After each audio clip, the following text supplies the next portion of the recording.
last video, I talked about building a writer's portfolio without having any prior experience. One of the methods that I discussed in that video was to enter writing competitions. These writing competitions are held all through the year by big and small publishing houses. These publishing houses want to hunt new authors and give them a chance to shine. In the process, they're also doing their own marketing, but this is a very good chance for you, a new beginner writer, to get published. And in this video, I'll be sharing how you can write a winning short story that stands out among thousands. I myself have done it twice. Two of my short stories were published in anthologies after being selected among thousands and thousands of entries. And in this video, I'll be sharing my exact method of how I approach writing a winning short story in 5 simple steps. But first, if you're wondering how you can even find these writing competitions, well, it's very easy, my friend. All you have to do is just Google about it. Type writing competitions in fiction in India or whichever state, country that you're in. Or you can use my favorite social media tool, which is Instagram hashtags. Yes, you can find writing competitions using Instagram hashtags. On the screen and in the description box below, I'll put some Instagram hashtags that you can follow to find these writing competitions and that I use myself to find and enter these writing competitions. With that out of the way, let's get started on our 5-step formula. Step number 1 is to read the rules.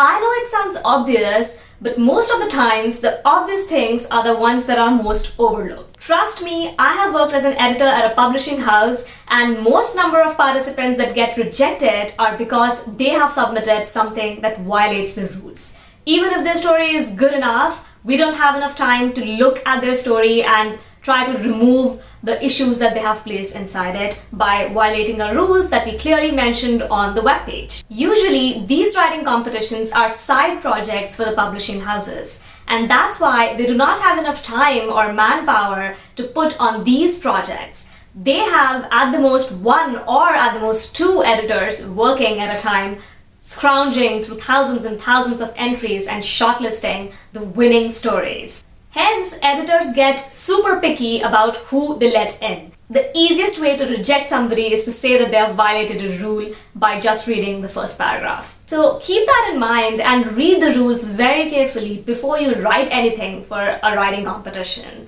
Make sure that your piece, your work, does not violate any sort of rules laid out clearly by the publishing house. Imagine your story being the next magnum opus and it being rejected only because you used an idiotic font. Happens. Step 2 would be to keep the objectives in mind.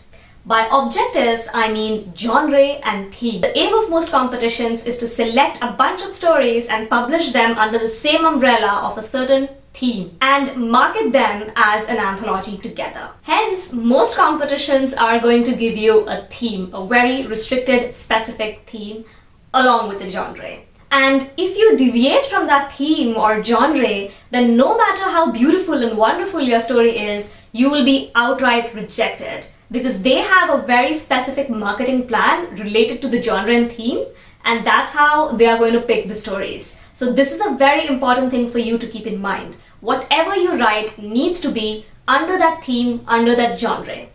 For example, when my first story, Rekindle, got published, the theme I remember was The Love I Know. That was also the name of the book. The Love I Know was a theme under the genre of romance. So I had to make sure that I'm writing a story which will cater to audience who read romance. And second, I had to make sure that my story had the theme properly incorporated in it. So using the theme, The Love I Know, I had to incorporate a side of love, a face of love that I had witnessed, experienced, or just envisioned in my mind. That is what I needed to showcase using my story. Once I clarified this, only then did I move on to figuring out what more the story can have. So before writing any story for a writing competition, ensure that you have understood and clarified the theme in your mind. If you don't understand the theme or are doubtful about it, try to contact the editors at the publishing house. Or if this is an Instagram post you're looking at, then ask in the comments. But make sure you're super clear about the theme before you write it. Step number 3 is to make your story unique. Wait, don't click out of the video because this is no general advice. I'm going to explain exactly what I mean by that.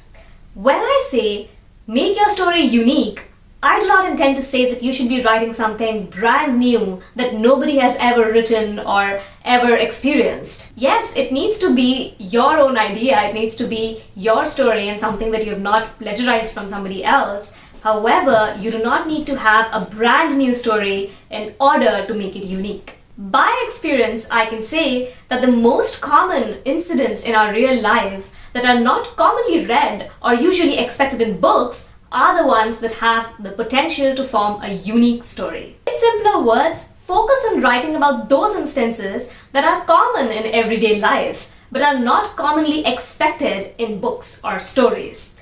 Remove the typicality. For example, when I read the theme The Love I Know and the genre romance, I instantly knew most people would be submitting a story about two young people falling in love and then having their happily ever after. That was typical, and I had to make my story unique. So I thought to myself, how can I make this untypical? That's when I thought about writing a story about two middle-aged people who are already in love. In fact, I went far ahead and stretched my carpet and added a few more details that I'm going to explain in my step 4, which is make it specific. Now, this is where you merge step 2 and step 3 together. You're supposed to break all restrictions and only focus on the objective parameter and your uniqueness. You're supposed to bring them together. So in my case, the theme, which is the objective parameter, the theme was The Love I Know. And the uniqueness that I had picked for the genre was that I was using two middle-aged characters.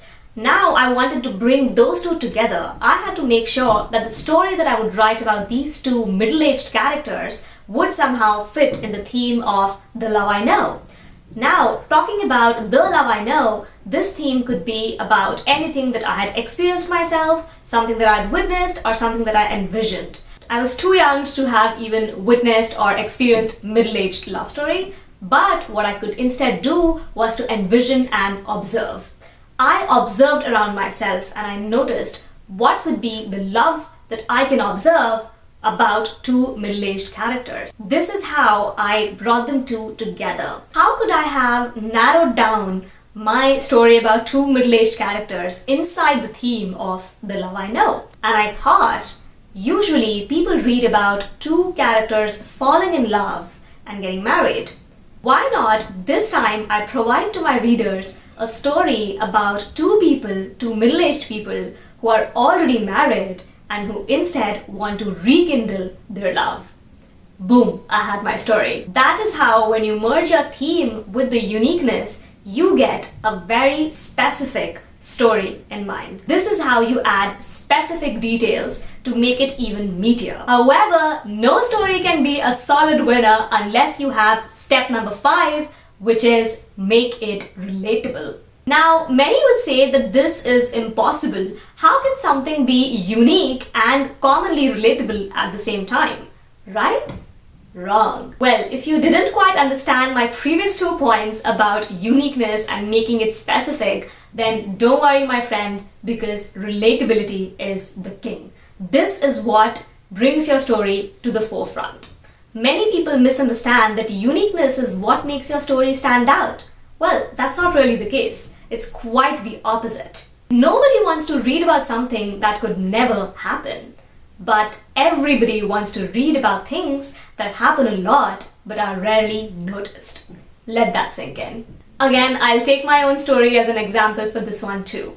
Remember the theme, the uniqueness and the specificity that I had narrowed down in the previous points? A middle-aged couple who's been married for years, have had kids, have no time for romance because they've completely forgotten the love that they shared because they're so busy in their hustle bustle of life. They're so busy with responsibilities that they have no time for love and romance and to express, to go on dates, to do all of those things that young people do. They do not have time for all of these things because they are so burdened with responsibilities. How common is that? Right, that's like every married couple after 10 years.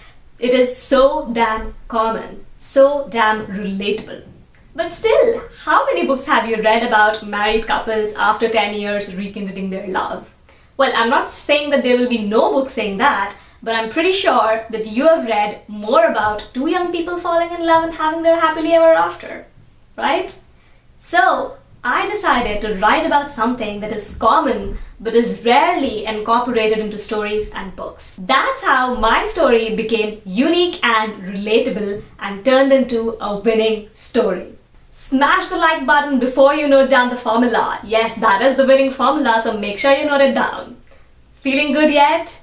Want to feel great? Then make sure you hit the subscribe button and ring the notification bell, because in next video I'm going to be revealing a super simple, easy short story structure. I swear it's the simplest, easiest structure ever.